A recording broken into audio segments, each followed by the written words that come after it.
In my journey learning to cook, I find myself in Portugal on vacation. Fortunately, I have a connection with a man who owned a restaurant in Brazil. He's now moved to Portugal. We're gonna vibe out and go shopping at a local market, get some fresh ingredients, cook them up, and hopefully it tastes really good. It will taste really good if I don't, forget how to cut a tomato.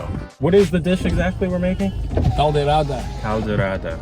My way. Caldeirada, my way. Caldeirada, George's way. Yeah. It's the only way. We're gonna see if there's anything south. Whoa, we're already here. And so it begins. I find myself in a market where fish is caught daily. Fresh seafood. It is visually stunning. It's pretty impressive for some South Jersey boy to see all this seafood that was caught within hours of being on display. Now, can we touch or no? No, it's not allowed to touch. Good. Bom dia.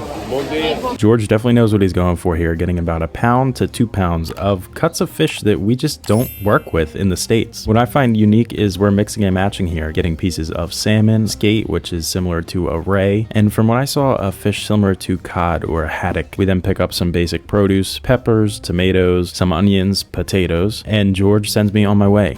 I got all the goods. George is an amazing man, very kind. Back at the apartment, we aren't going to cook this until a few hours from now, so I prep all the ingredients, just rinse them off, and remember that skate I talked about? Well, it has some spikes on it, and they cut me up pretty good. It's now time to cook. George begins by salting every piece of the fish. We had a little community effort here. Everybody pitched in to make this dish. George's wife, Uga, got started on some rice. My mom's friend, Edna, got started on the wonderful task of peeling onions, and I sort of just watched amazed at how everyone was preparing this food. No cutting boards. I found myself staring watching Uga expertly dice garlic and onion just in the palm of her hand. I often find myself obsessing over the proper way to hold a knife or to dice a vegetable, but it turns out it's just what works for you. After Uga sautés the garlic and onion, she adds the rice along with a little parsley and cooks that off later to add some water and let it simmer down. Back to the caldeirada. I'm sorry for that pronunciation. George is going to skin 4 to 6 potatoes. Next, 2 red peppers and 2 yellow peppers, cored out and sliced into about 1/4 inch to 1/2 inch. Notice these aren't perfect measurements. This is a stew. It's pretty durable. It can handle some adjustments and tweaks here and there. George takes 3 tomatoes, medium sized, takes out the core, and then thinly slices after skinning them. 4 onions, thinly sliced as well, going against the grain. These are going to be more occipital cuts that you would see with an onion ring. It's now time to layer our stew, which I find pretty interesting. The first layer will be onions, a sprinkling of both the red and yellow peppers for color. The thinly sliced tomatoes get layered up next, followed by 2 cloves of garlic, roughly diced. I really think I'm going to practice this method of dicing up garlic in the palm of your hand. It just looks so artisanal. It's hard to describe. Now George will layer the potatoes, which were thinly sliced into the same dimensions as the tomatoes, about 1/4 inch to 1/2 inch thick. Back again with a thin layer of onions, and not to brag, but I also layered some tomatoes in this pot. Final layer of the peppers, and then a generous seasoning with salt. Follow that up with a cup of white wine. Note, we do add a heavy pinch of both paprika and turmeric before cooking. Then the pot is thrown on the burner over medium heat, and this will simmer until the potatoes offer some resistance when poked with a knife, but we definitely don't want to overcook these to the point that you would try to achieve with mashed potatoes. The goal here is to get the vegetables cooked down so when we add the fish, they will not turn to mush. George then goes in with the fresh herbs, 1 bunch of cilantro or coriander, 1 bunch of parsley, and he layers in the various pieces of fish. Note, you can use clams, mussels, shrimp. There's no real rules here. Just make sure it doesn't get overcooked. I think he's really creating a unique flavor here, adding the herbs with the fish towards the end of cooking so the herbs maintain that nice, fresh, vibrant flavor. Next, a lovely, generous glugging of extra virgin olive oil on top of the fish. The goal is to then bring this up to a boil over high heat and then simmer for about 5 to 8 minutes, ensuring the fish gets nice and immersed in that liquid. This is where it comes down to a little feel in the kitchen. You have to know when the fish is done. It's time to plate up the caldeirada. For me and my family, this was unique because we're Americans and bones are just not in our vocabulary. There was certainly some hesitance among my family, but I was happy to jump right in here, hoping that I would get that piece of liver George had on display earlier. The flavor developed here was beyond impressive. For the amount of time everything cooked and for how healthy everything was, I was blown away. Not to mention the day after, I actually had this dish as well and it tasted even better. And I have to give extreme thanks to George for coming to a kitchen that he's never even cooked in before, making this dish for a bunch of foreigners, and taking me out to go shopping along with sharing this recipe. I could not be more grateful. If you'd like to join my journey, think about subscribing. It supports me big time, and thank you for spending your time with me.